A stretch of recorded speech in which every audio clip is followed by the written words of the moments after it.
Hey, welcome to the Ill Noise Business Playbook. I am here with Doug Katz of NuLu Knives. I said that correctly. NuLu Doug, how you Knives. doing today, sir? I'll explain the name at some point.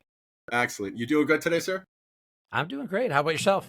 I'm doing great. I'm doing great. First off, you sent us some pictures, so I would be remiss if I didn't, at very least, say to you, thank you very much for the service that you provided for our country. I saw that you're obviously Thank a you. in the Thank you. military. Yeah, I was lucky to never have to serve in combat, so a lot of my time is spent supporting veterans too. So thank you very much for Well, acknowledging that.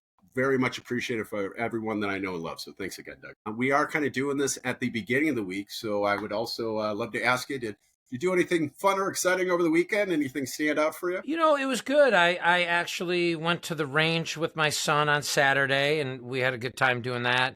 He was back from college, and then on Sunday, it was a nice day, so I spent some time outside. I was actually working on a knife that I'm putting together for a gift for somebody. So it was nice and quiet. With all the craziness going on, I took a breath because we're trying to figure out our tariff strategy. There you go. There you go. Absolutely. Well, Doug, why don't you tell us about your business and why don't you tell us about what inspired you to start your business? So I'll start with the inspiration because the inspiration kind of leads the path. So I'm a disabled vet. I have some upper extremity issues.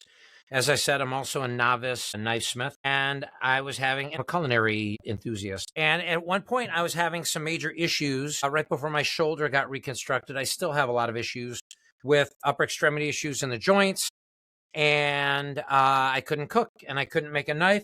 So from that, for your viewers, I created the NuLu, which is originally kind of marketed as an adaptive knife. This is actually the production ones that we're sending out right now to fulfill our Kickstarter. But it's a knife that takes a circular approach to how the geometry of cutting is. So if you're holding it here, you can see that you're holding it in the center, and it's a radius to where the cutting edge is, to where the business happens versus a straight knife. So we are in startup phase right now. We just emerged from a Kickstarter in December. We're getting our first shipment in middle of May, and we're taking pre-orders right now. So we're hoping this baby's going to be a home run. And it's actually part of a larger entity that I have called Red Leg Innovation, with the same partners chiefly, to also bring other products like this to business, to market. You said you're just getting started with this. What sort of challenges have you experienced with starting this business? As a small business person, there's always things that pop up.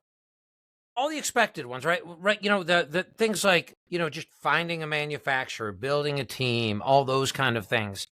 But honestly, I haven't really had, there have been some challenges, but not obstacles. And I think a lot of times people create their own, or they look at it as a challenge as an obstacle versus looking and saying, I can do this.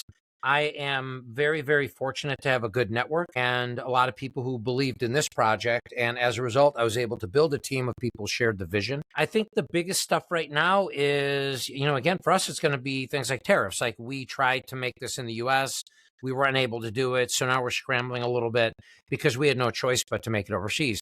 So things like that. I think it's things that are outside of the general direct control of the team are the things that create the most challenges for us. So in order to run a business rather effectively, it's all about establishing a customer base, right? Like acquiring a customer base, keeping a customer base. If you do it right, you're going to make everybody so happy, so warm and fuzzy that they're going to go ahead and refer other people to your business to kind of keep it going. So what sort of strategies are you putting in place to increase that customer base for the knives? We actually created a model that we call the ability curve, because disability is not a binary state of being.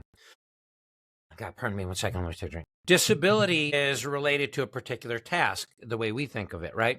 And it goes back to my Army days when you were evaluated on a task based on a task, what the task was, the conditions under which you're doing it, and the standards that you had to abide by to achieve that task. And if you couldn't do it, it's pass fail. You have a disability in doing a particular task. You are not disabled. So as we started to look at cutting in the kitchen, we wanted to say, well, wait a minute. There's this convergence of symptomatic manifestations that could come from anything from osteoarthritis to MS to Parkinson's disease, but they all share either weakness or a lack of coordination, or dexterity in their upper extremities. So for us, the target market is an aggregate market.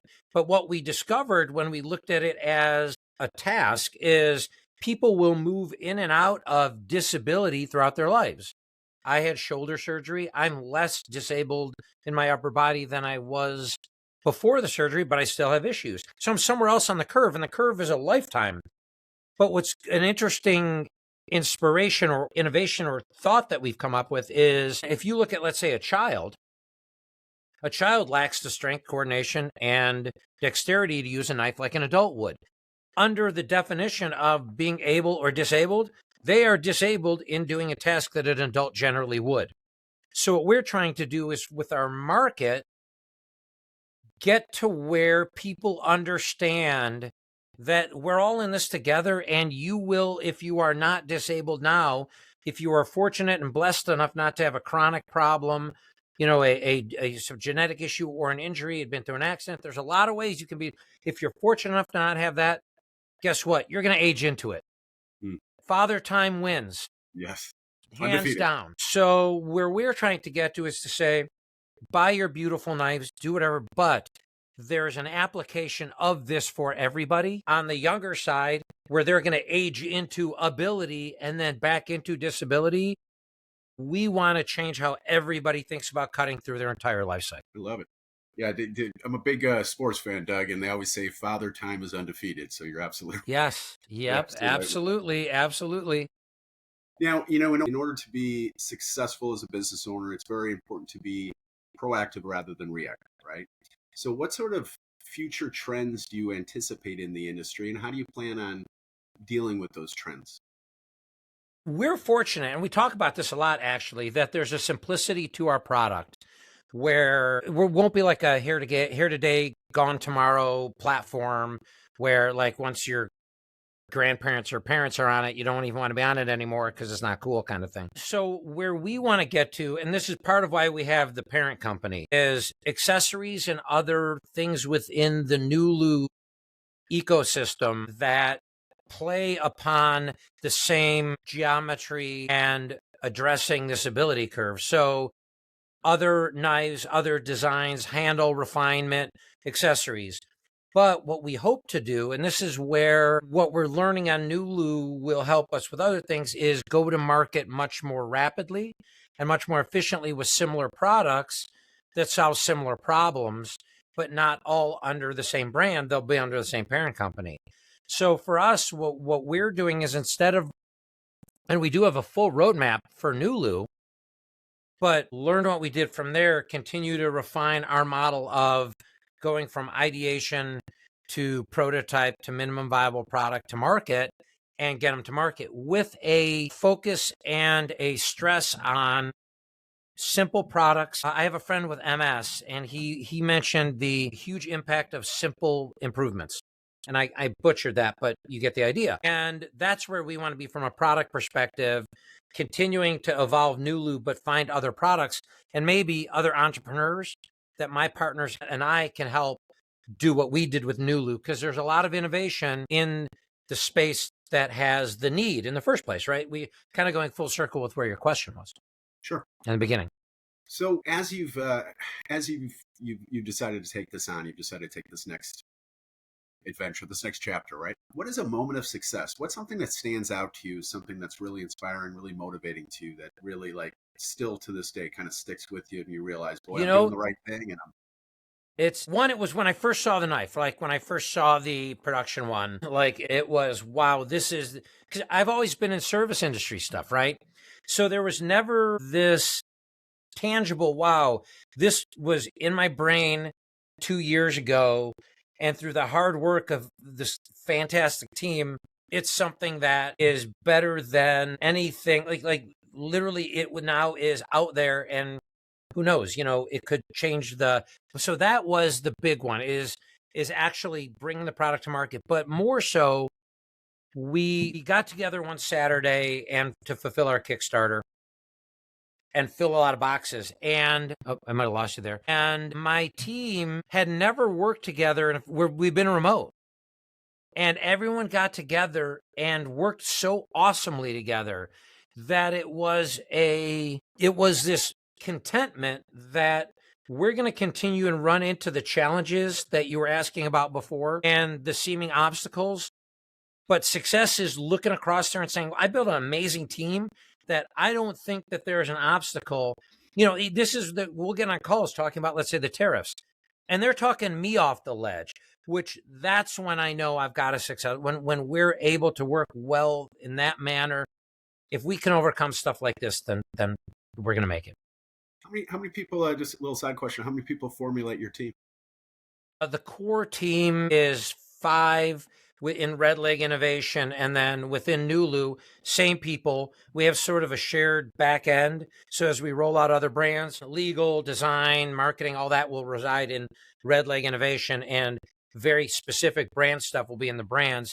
Within the brand, we have another 4 people. So we're only 9 people right now, but we fully expect, once we're in scaled production on NuLu, we'll probably have to pick up a couple of more, definitely in the sales space, for sure in the fulfillment. But my wife and I are starting a accelerator today, actually, Founders Institute, on another product that we're hoping to launch in the summer. So a lot going on. That's great. I know that's nothing new to you and your wife. Absolutely. Right. You guys are very busy. Doug, what's the best way that people can reach out to you and learn more about your product? So you can tell I'm a really shy guy. So my digital footprint is I've got a huge digital footprint. If they put in my name, I'm in LinkedIn. I write a lot and share a lot there. So they'd find me there probably because it'll go to the top of the Doug Katz searches. They can go to NuLuKnives.com. Right now, we are still post Kickstarter, which ended in December. Pre-shipment of the first production knives, which arrive in mid-May.